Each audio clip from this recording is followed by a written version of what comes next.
what really brought me to this studio, but let me tell you guys something.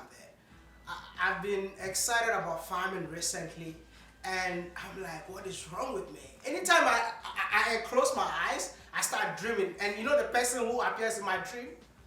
Farming in Africa. And I'm like, you know what? I guess God is trying to send me a message. So why not just go out there and meet the man himself?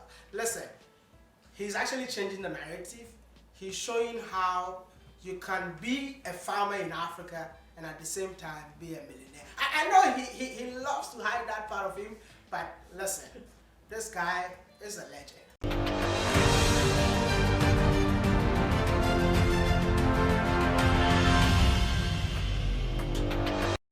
Fred, welcome to the show. Thank you very much. Oh wow, that was a good intro. What is this show called? I don't even know the name of the show, but listen, you've done something that, to me, it's incredible. With whatever happened to you recently, if it were to be, some of us would have given up. But you never gave up to the extent that you even built something that is bigger and better with what you used to have. Fred, what really inspired you to enter this journey of farming in Africa? I think, first of all, I want to say hi to all of you. Wode Maya is trying to exaggerate things a little bit. So let me calm people down. I'm not yet a millionaire. I'm working towards it, but not yet there. You know, that is the biggest problem of African entrepreneurs. We like to be so humble. Oh, we are not millionaires. That's why they have me. You're number one bragger in the entire continent. Yeah, they are humble, but I am not. Listen, when it comes to exposing them to the world, I'm just going to expose them so that their story inspires you. You know, growing up in Africa, we're told that farming is for poor people, to the extent that if you told somebody that you want to be a farmer, they would be like, come on, man. You did it. Yeah. And look at him, he's wearing a suit, bro. I can take it off, man. No, farmers don't wear suits. But Fred is wearing a suit. Fred, Maya. like, take us through the genesis. Yes. I mean, being in Ghana and going on a project like Yes. that. So I think my inspiration comes from just the energy of being a problem solver. You know, like entrepreneurs are meant to solve problems in the community. So wherever you put an entrepreneur, right, he finds a problem and he provides a solution to it. And to me, the solution is the most important thing. The money will come after just the solution. So I moved back from the States, you know, and I have a school in my community. So I went to the school, and it was then about maybe 400 students. And I said, you know, our local meals is very starchy, you know, a lot of carbohydrate. So I realized that the kids weren't getting enough protein. So I said, why don't we then start a farm to provide a source of protein to the school, right? So I first of all bought a cow and killed it for the entire school. It lasted that for the whole semester. And I was like, we can't continue buying a cow every term. The school is growing. So why don't we rather start a school farm that will feed? So I went into farming by just trying to solve this problem for the school, which is now about 700 students. So I'm like, let's build something. So I went into it and I realized, but nobody's paying attention to the livestock industry. There's no innovation, there's no planning, there's no technology. All the breeds are crossbreeded, nothing. Every cattle is running randomly, every goat is running randomly. Right there, I took the plane and went back to Mexico. And just to visit a lot of ranches, visit a lot of farmers, to understand what you're doing different, and then came back and I started building. that summarizes everything for you. and is it like only livestock farming that you're doing, or you're doing all the time? So we do have other type of farming as well. So we do crops. I have a partner that we do tomato. We are now doing a bit of pepper as well. But personally, when I went into this after 3 years, I actually realized that my passion has always been livestock, because as a kid, when I was about 7, 8, I had rabbits. And I had them till I went to high school, and nobody could take care of them because I was traveling outside the community, so I had to sell them. But that passion was buried, because like all of us as kids, our passion is buried by the education that we receive. So after education, I went to work in the corporate world. But now going into it, I'm like, this was supposed to be my path from childhood. The same village that you built the school. Yeah. It's the same place that you started the farming. Yes. And it's the same village that kicked you out. Yes. I'm so sorry about that. No, that's fine. You're trying to feed the community, but they decided to hit you with some, how do you call it? There's a name for it. Superstitious beliefs. Yeah. But anyway, Yeah. you gave up on that farm.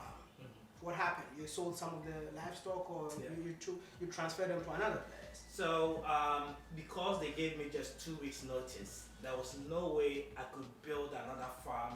If I could build a structure, but the feeding system, it's taking me about 3 years to import, seeds that I could grow and feed, and the processing and all that. I had about 130 acres just for feed. You grew the feed in the same ecosystem. Yes. Where the livestock. Yes, and then I have some that I process. So I'm the only one who is actually processing hay in Ghana.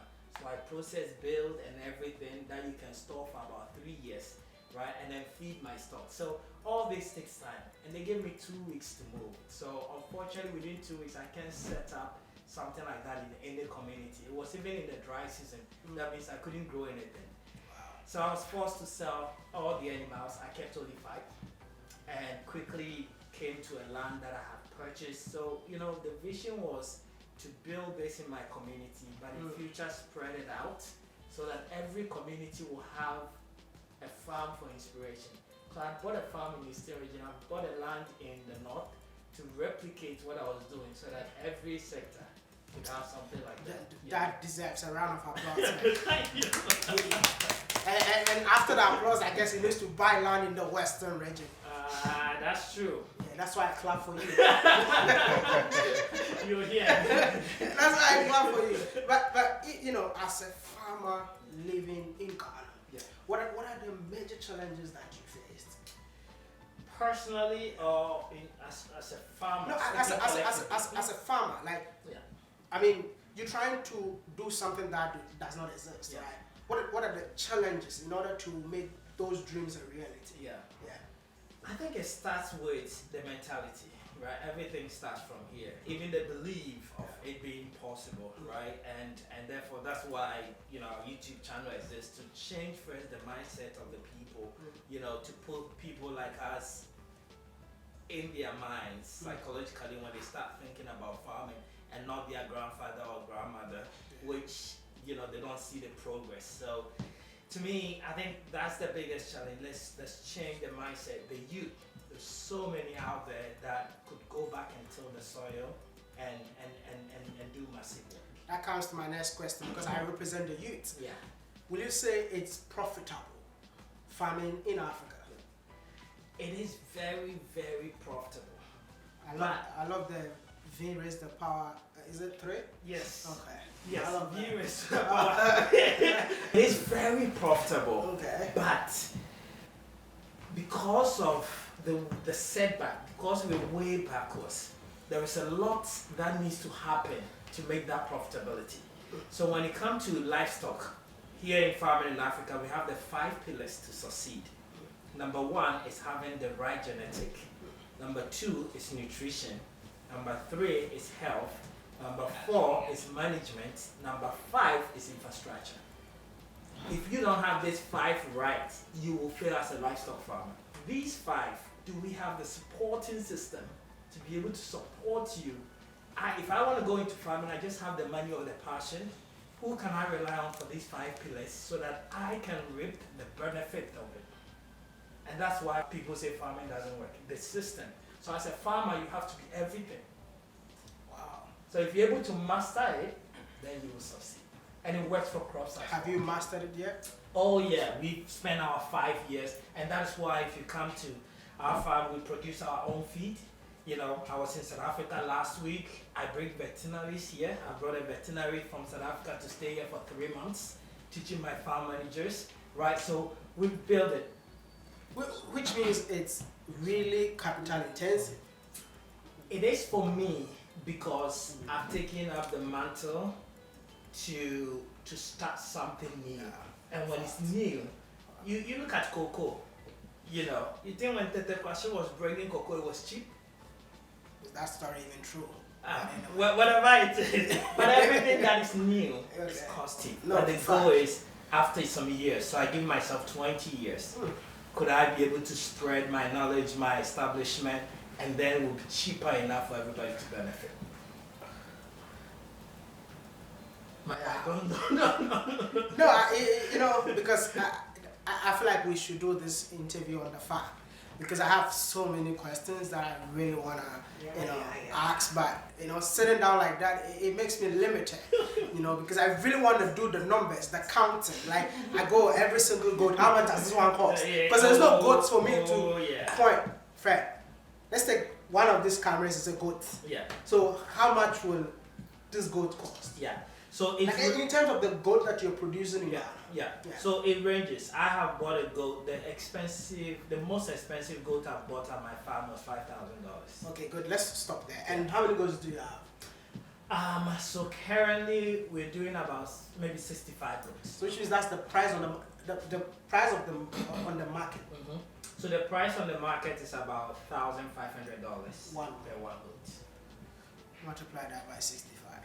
Don't work out. That's No, I'm not gonna do that. No, works. because I think we're trying to change the way people think. Yeah. I can't remember. Like just recently, I posted. I'm doing some project like real estate. I actually sold the house today. And somebody just left a comment that really broke my heart. It's like, tell us the truth. This project is not just YouTube. Yeah. So to them, they think there is something beyond YouTube. Yeah. I met somebody at the American Embassy, and then he asked me, Charlie, how many people have you killed so far? Jeez. Like they want to know. I thought he was joking, but the guy was damn serious to the extent that he was even asking me, what kind of awkward group do I join in Ghana? He can sacrifice everything to be there because he has never seen a young guy at this age who is not scamming, who is not, and he's just saying that he's doing YouTube. So that's why sometimes numbers are very important for me when I sit on platforms with people like you, because you have done it and you have to let them know that it's possible. So my next question is, do you think that it's possible for young people living in Ghana and the rest of Africa succeed or make it through farming in Africa? Yeah. I mean, it is very possible. I mean, I always tell people, there's no limitation to dreaming. You can dream as big as you want, but you have to start small. You have to start from somewhere. If you buy one goat now from my farm that's pregnant, right, and that goat goes out, in 6 months that goat will give you 2 kids. You already have 3 goats, right? You give yourself the next 2 years, then you just multiply. So it is. Have the patience, have the passion, work it. You gotta work it. The reason why I'm not living in the US and I'm still in Africa is because there's so much that hasn't been done. Fact. Fact. And I want to add something to what he just said. The places that are challenges, that is where the opportunities are. Be part of the change makers. I mean, see, Europe is built. America is built. You'll be doing your 9 to 5. But here, you're actually solving a problem. And don't forget that when you solve a problem, you're going to make an impact. And that impact turns into an income. Listen, if you... that deserves a round of applause, man. Why you guys not clapping for me? I feel like I have an idea for a podcast now. I need to have audience so that the audience will be clapping behind the scenes. Anyway, if you have a chance to change one thing in Africa, what will it be? Every community needs to have a land dedicated for farming. That youth can go there without rent, sales. The way we create hospital centers, school, land, you should have land for farming in every community. Don't you think you can embark on a journey like that? I mean, you're here. I'm not here. I am going. Because we all can do the same. You see, like we all can do the same thing. For Fred, with what he's doing, I can only support him, make the noise about it. But the chiefs, our chiefs, we need to empower our community so that you guys don't depend on the politicians, but anytime we talk about these things, Yeah. I think it's coming from a small boy, so you don't take me serious. But I'm telling you, let's empower our communities. And then when you start empowering our communities, the politicians will be so afraid to come and give you that 5 CD, 10 CD t-shirt for you to vote for them. Yeah. Fred, it was nice talking to you. I know this is random, but we'll have a proper conversation. Definitely. Yeah, thank you all so much for watching. Don't forget to like this video and subscribe and be part of this awesome family. Listen, I'll see you all in the farm. Bye. Bye.